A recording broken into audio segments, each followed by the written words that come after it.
Today we are doing multiples of 6. So let's start at the 1. Ready?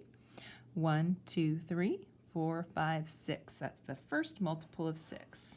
Okay, let's stay there and count one more multiple of 6. Ready? 1, 2, 3, 4, 5, 6. Let's circle that.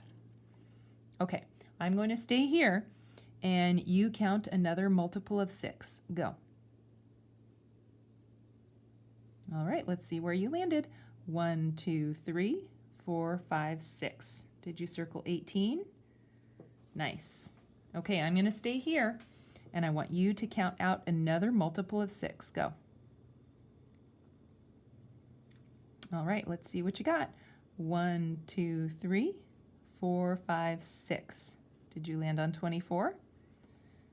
Awesome. Okay.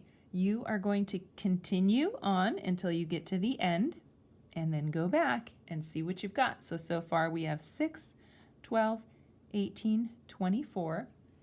And remember to keep this with your other multiples pages. All right, see you next time.